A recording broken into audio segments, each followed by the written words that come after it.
Hello and good morning, magicians. I hope all of you are doing exceptionally well. Jasmine Atten here, Mystic at the Crossroads. And today I wanted to show you guys an update to my altar that I just did a couple of nights ago. Just to share some inspiration, some ideas. I'm going to talk to you guys about all of the things that I have on my altar, what they represent to me, especially if you are thinking about setting up an altar or you feel like maybe yours needs a refresher or an update. If you guys have been following my channel a while, you know that I have changed my altars multiple times over the course of the past couple of years. I change my altars, clean them, change them, usually 2 times a year, sometimes quarterly with the season changing. So I will put certain things on my altar that represents the energy that we are in at that time. I recently had another altar set up here that was absolutely beautiful. I had all of my plants. I had 2 separate spaces for different types of candles that I was burning, and Spirit came to me just a few nights ago and was like, okay, we want something different.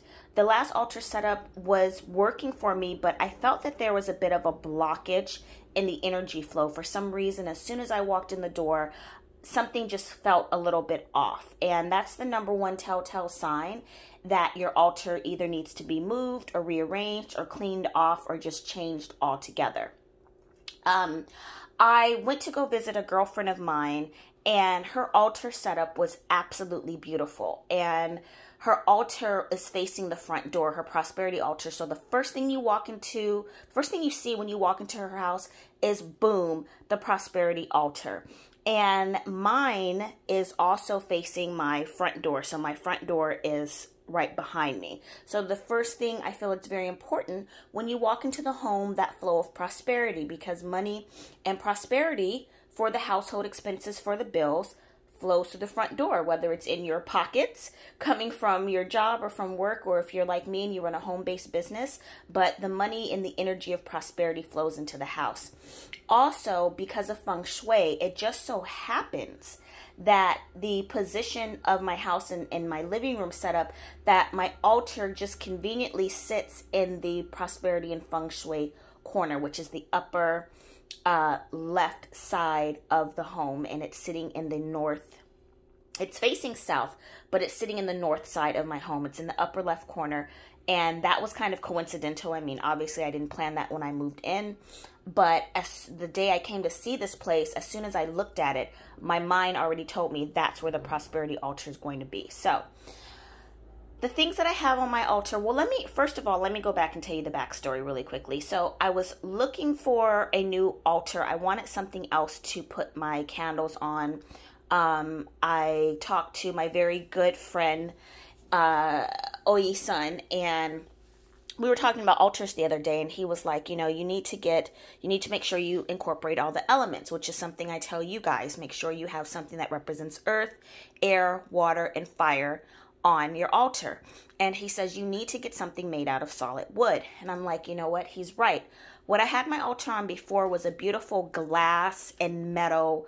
They were kind of like end tables. They were very modern, very chic looking, which went well with the decor of the living room, but didn't hold any type of natural or spiritual or magical energy. Because remember, when you're working with items that come from the earth, they do carry their own energetic vibration.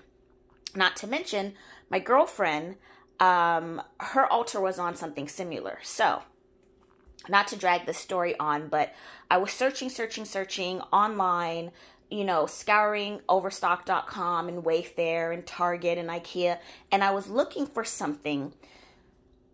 I had an idea in my mind what I wanted, but couldn't seem to find it.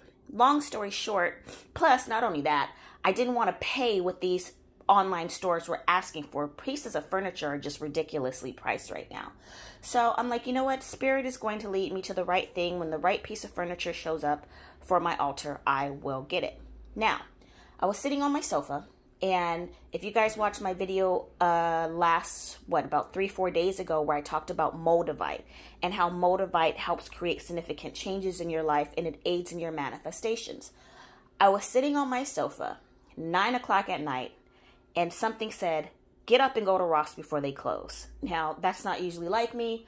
By 9 p.m., I like to be in the house. I don't like to be out with the nighttime spirits, especially this time of year. And I got this second wind burst of energy. I ran out of the house in my pajamas practically and drove to Ross. When I walked in, this was sitting there as if it was waiting for me. And it was a fraction of the price of what I'd been seeing online. I couldn't find anything online for under $170 or $200. And I just wasn't going to pay that much. I mean, one, I'm on a budget, and two, I knew I could find something for significantly cheaper.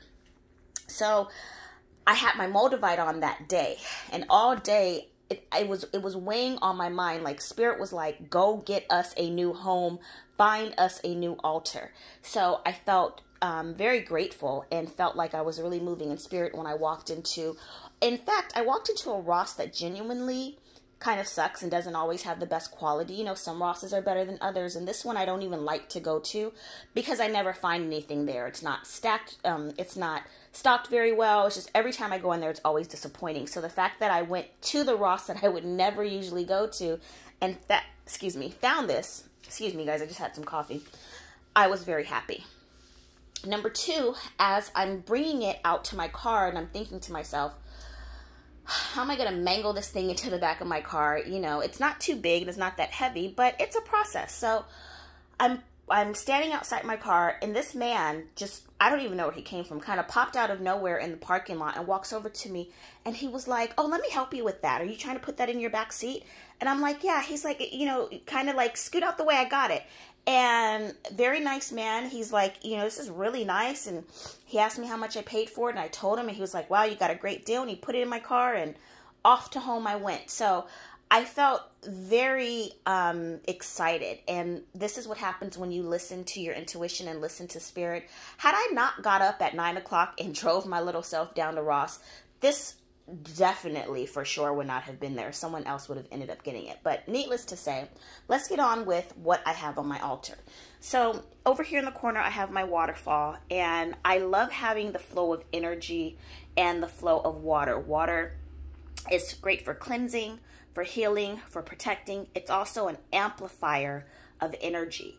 Water flows. So you want to have, again, something that represents the elements on your altar. I also have water down inside of my candles, the holders for the candles, and they're sitting on mirrors. So one, this is a precautionary. Placing them down in water just adds a little safety and a little bit of insurance that if in the event something were to go wrong, and you know, you at least have some water here to prevent a fire from spreading. And I think that's very important. I've heard too many really tragic stories about candles busting on people or things of that nature, and you want to just practice safety first, especially if you're like me and you don't put your candles out.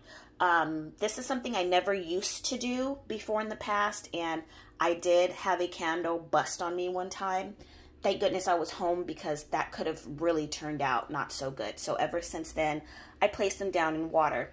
Aside from that, water is an amplifier and it's a conductor of energy. So it's going to amplify the energy radiating from these candles, along with the mirrors will strengthen the energy and send it up to the heavens.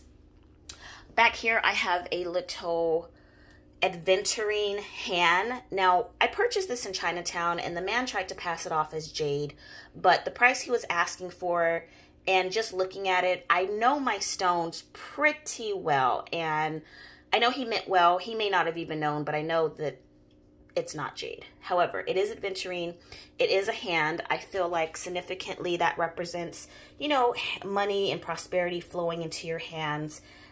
So that's why it's sitting there. I have my little bottle of money oil charging Ganesh. Ganesh is wrapped in the Barakiel medallion that I got, the medallion of great fortune from Master Gibson.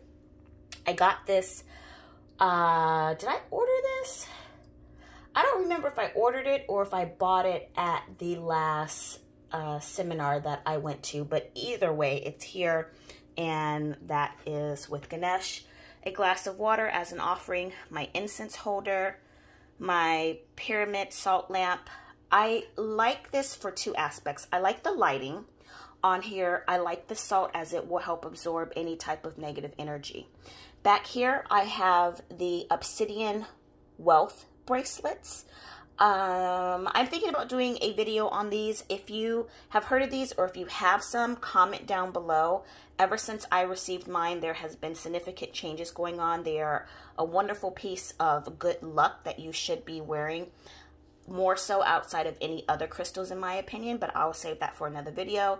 Here's some cash that the boo left me this morning. He already knows the drill. Leave the cash on the altar. My little lucky hand, and it's just filled with some coins. I got a couple of pesos when I went to Mexico. I've had friends bring me coins from Costa Rica and other places that they've traveled, so that always stays on the altar.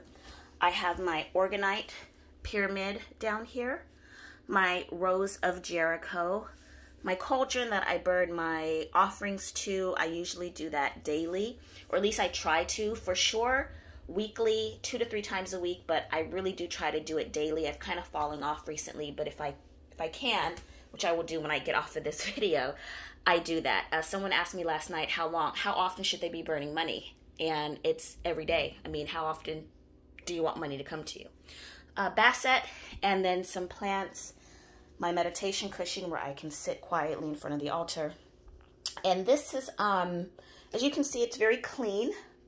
It's very simple. I've taken a lot of things off the altar that I just felt like they were beautiful, and yes, they represented prosperity, but they didn't hold any real energy that was contributing to what I was doing. The only thing missing from here is some food or fruit offerings, which I'm going to be cooking a little bit later, and I will be placing a food offering on my altar. Oh yeah, I forgot to mention back here I have another piece of organite, and Ganesh is sitting on a stack of money. So this is some $2 bills. These $2 bills came from a woman who came to my very first candle magic workshop that I held here in LA back in 2016. And she drove all the way from up north, like a 5-hour drive, and she paid for the class in $2 bills. She handed me the envelope, and I've kept them. Some of them have disappeared.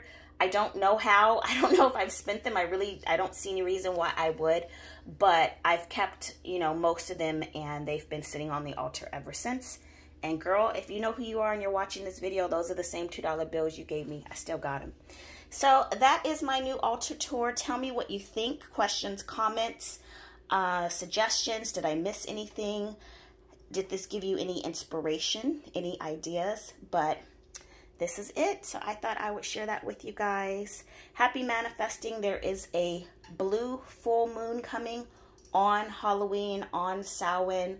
The veil is thinning. This is the optimal time of the year to check in and connect with your ancestors, with those loved ones who have crossed over, to start working on your psychic abilities and tapping into your intuition and the energy of the universe. The energy is so high, so magnified right now, the things that you want to create for yourself for next year, this is the time to do it. And full moons that fall on Halloween are extremely rare, and full blue moons that fall on Halloween are even more rare. So I hope you take advantage of this energy.